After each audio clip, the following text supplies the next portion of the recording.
I had been yearning for this meeting for so long. Every single day, every single moment, I had spent waiting for it. After 4 years of intense and stormy love, the moment of union had finally arrived. Throughout these past 4 years, I had constantly thought of Aslam and envisioned a beautiful life with him in my imagination. But every time, for some reason or another, the wedding date kept getting postponed, and I was left with a heavy heart. Aslam was going through the same ordeal. He was overwhelmed with emotions, but he simply couldn't get leave from work. It was for my wishes that he had gone abroad because I wanted a good life. And now getting leave to return home had become a major challenge. Over the past 4 years, our wedding date was set 3 times, but each time it had to be canceled at the last moment because Aslam couldn't get leave.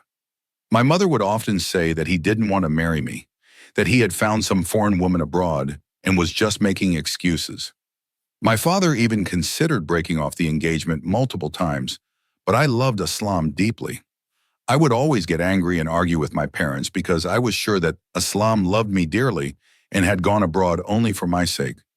Aslam had never wanted to go abroad, but I had set a condition that I wouldn't marry him until he secured a good job abroad and built a future for us. He already had a decent job here, but at my insistence, he left for foreign lands after getting engaged to me.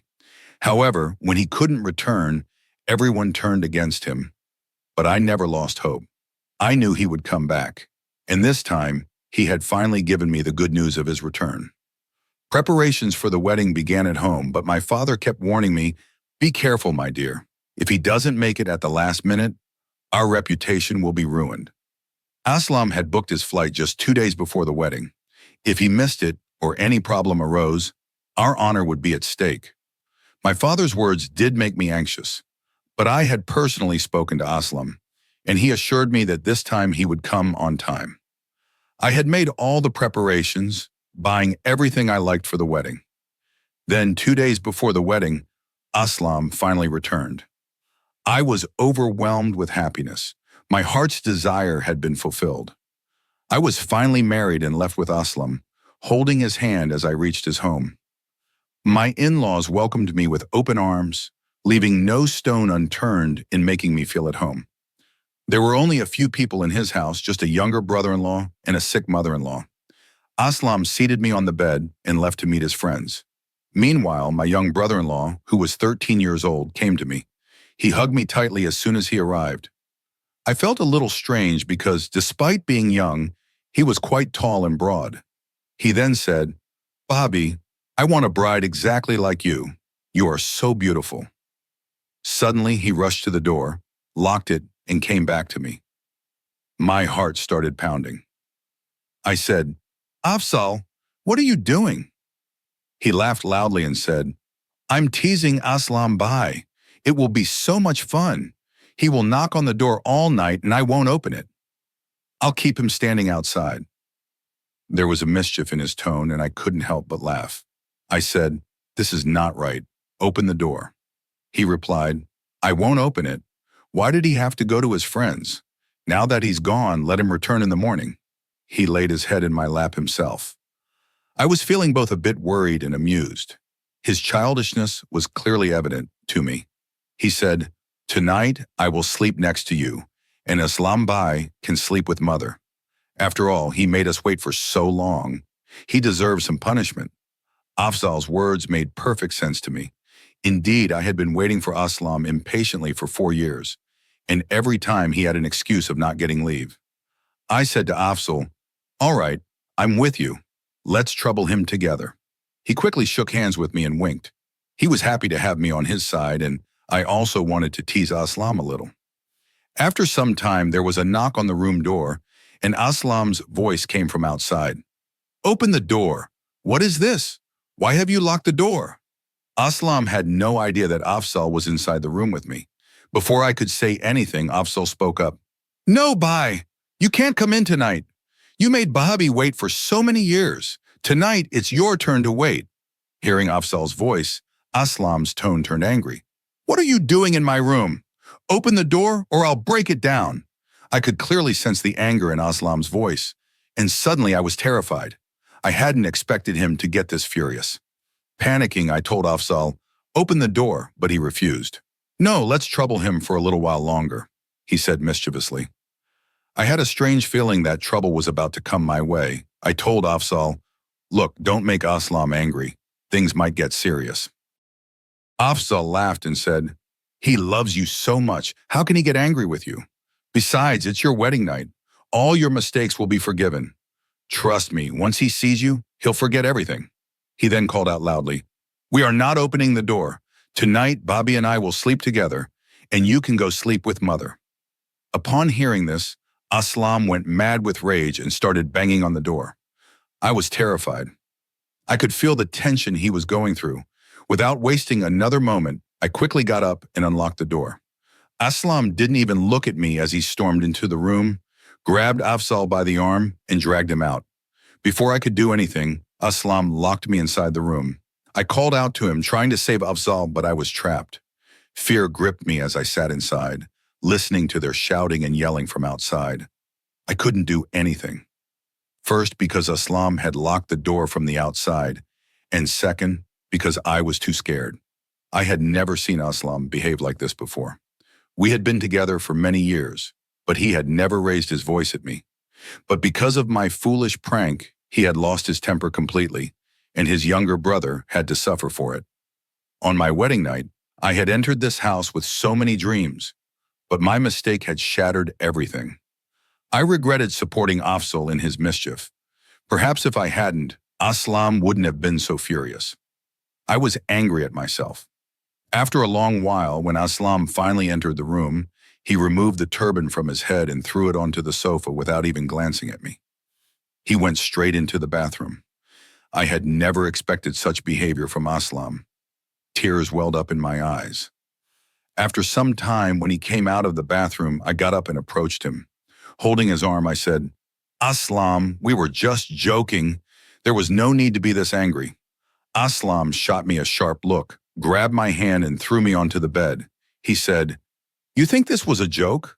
You allowed my brother into our room, and now you're telling me it was just for fun? Do you have any sense of shame or modesty? Aslam's words hit me like a dagger. He continued, Afzal is not a child. He's a 13-year-old boy, practically a young man. You should have been more mindful of this. Hearing this, I was furious. I couldn't believe he would say such a thing about me. I angrily replied, do I seem so immoral to you? Do you really think I would replace you with your 13-year-old brother? It was just a silly prank. Aslam retorted, there's a way to do things. I don't ever want to see you alone with Afzal again, or else no one will see a worse side of me than me. With that, he turned away and lay on the bed, facing the other side. There was no wedding gift, no affectionate words, and not even a single loving glance between us. Instead, I cried the entire night, and Aslam didn't even turn to look at me. He completely ignored me, which only made me angrier. Did he doubt my character, or was he doubting his own brothers? Was such a harsh punishment really necessary for such a small mistake? After all, we had been in love for years. I had spent every single day waiting for him, and now, on the very first night of our marriage, he had turned away from me completely. I cried through the night, and in the morning, Aslam still didn't speak to me. When I got ready and stepped out of the room, I saw my sick mother-in-law sitting in the living room. As soon as she saw me, she turned her face away, which made me even more anxious. I went up to her and said, Amma, I didn't do anything wrong. Afzal and I were just being playful. She looked at me with anger and replied, because of your so-called playfulness, you've created a rift between two brothers. I tried to explain, but it was Afzal's idea. I just went along with it. She scoffed, Afzal is just a child, but you are supposed to be a wise woman. You were the bride sitting on the wedding bed, and you let your brother-in-law sit beside you? This was bound to happen. No man would tolerate his wife being with another man, even if it's his own brother. Her words were harsh and judgmental. She added, I told Aslam not to marry a girl who had been involved with him from such a young age. God knows how many other men you've been involved with, and now you're trying to trap my younger son too. Stay away from Afzal or things will get worse. My mother-in-law had blown the whole situation out of proportion and openly expressed her dislike for me. She was never happy with this marriage in the first place. Aslam and I had been neighbors for years, and we had loved each other deeply. It was for my sake that Aslam went abroad, something his mother could never accept. She always wanted him to stay close to her, but I had insisted he go overseas, build a better future, and secure our life. This had always been a thorn in her heart. She believed I had taken her son away from her. A little while later, Afzal came to the dining table, his head lowered. He didn't even look up at me. I felt a wave of sympathy for him. How could he have known that his innocent prank would escalate into such a serious matter? After breakfast, he came to the kitchen to apologize. His eyes were filled with tears, and his head was bowed in shame. I forgave him immediately, saying, "It's not your fault, Afzal. Aslam is just overreacting. Don't worry, everything will be fine." The next 15 days that followed, Aslam treated me a little better, and the incident from our wedding night was never brought up again. I had wanted to express my grievances and complaints to Aslam, but he had made it clear in no uncertain terms that he did not want to discuss it any further. 15 days later, Aslam had to return abroad, leaving only me, my ailing mother-in-law, and Afzal at home. Before leaving, Aslam sternly reminded me to take care of my dignity and to maintain a distance from Afzal. His words at the airport deeply hurt me. I could not understand why he repeatedly asked me to stay away from Afzal. In my eyes, there was nothing wrong with him. He was just a child, innocent and harmless. Over the past 15 days, he had not caused me any trouble, and I could see his innocence clearly. But I chose to remain silent and said nothing to my husband as he left for abroad. Just a month after Aslam's departure, my mother-in-law's health suddenly deteriorated and she passed away. Aslam could not make it back in time, and it was left to Afzal and me to handle the funeral arrangements. Aslam could only watch his mother's funeral over a video call, shedding tears from afar. After my mother-in-law's passing, it was just Afzal and me left in the house. Afzal was devastated. He was already without a father.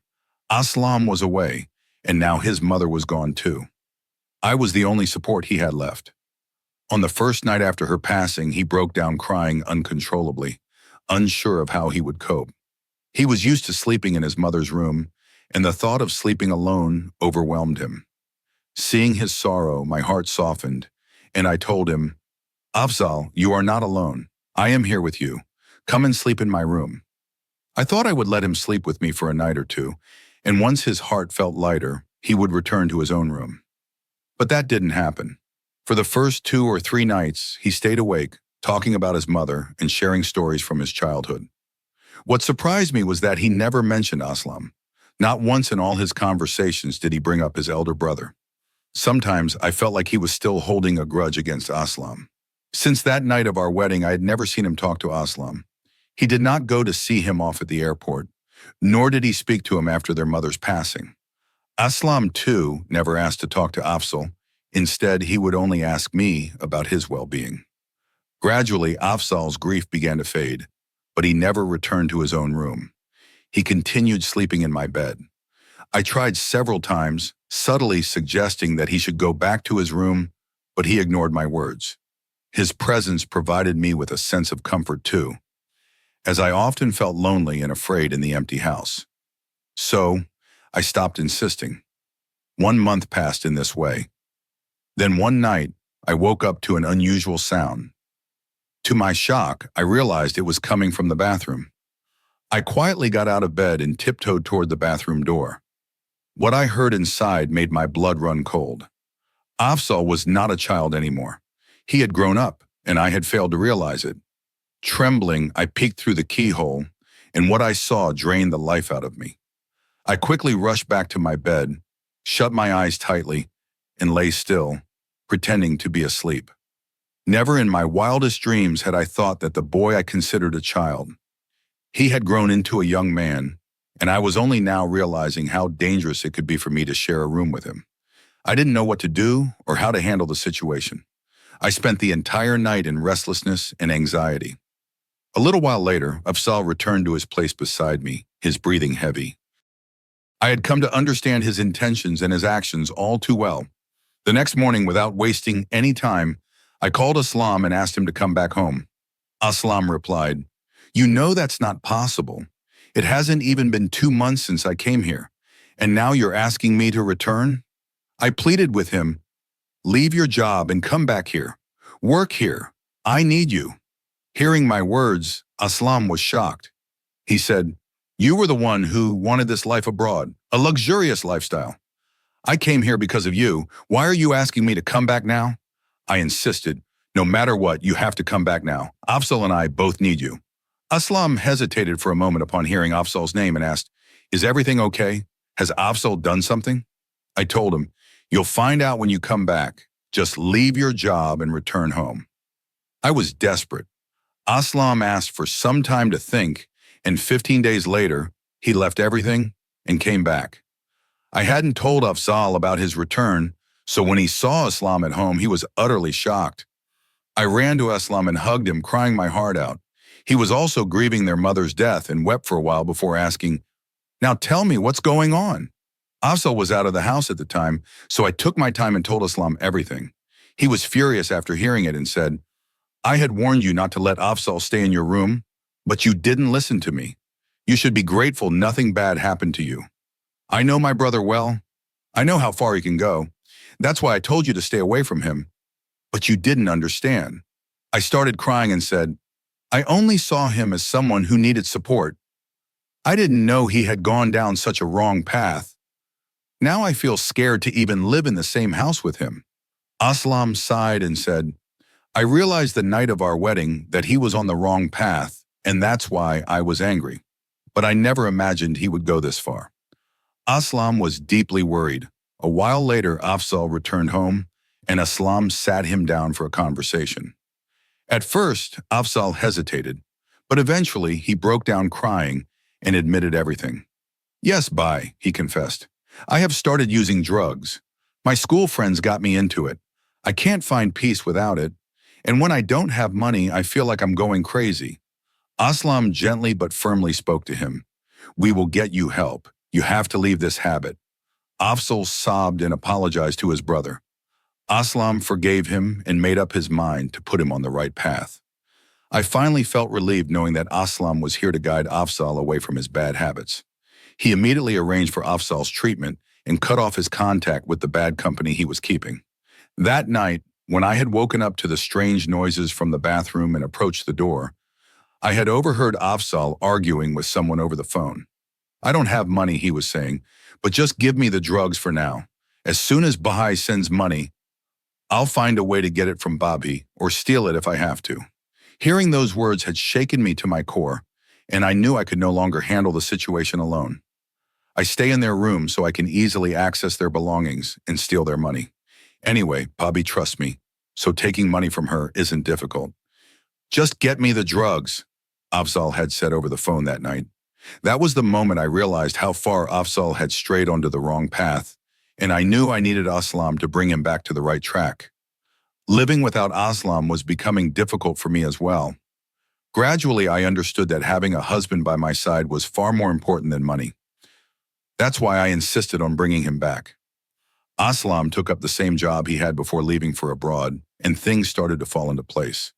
His previous job here was already decent, and our financial situation remained stable, so there was no major difficulty. Slowly, Afzal began to improve. His treatment started, and he cut ties with his bad company. I thanked Allah for making everything right. Instead of judging Afzal for his mistakes, I chose to help him get rid of his addiction. That's why he was able to turn away from his bad habits. Had I informed Aslam in the wrong way, his reaction might have been different. He might have developed hatred for Afzal and thrown him out of our lives. We need to keep a close eye on our children and guide them towards the right path, sometimes with love and sometimes with firmness. Through all of this, I also realized that my true happiness lies with Aslam. Without him, I was never truly happy. When Aslam returned from abroad, my life became complete, and soon our home was filled with joy as I was blessed with a child. Happiness surrounded us, and our family finally felt whole again.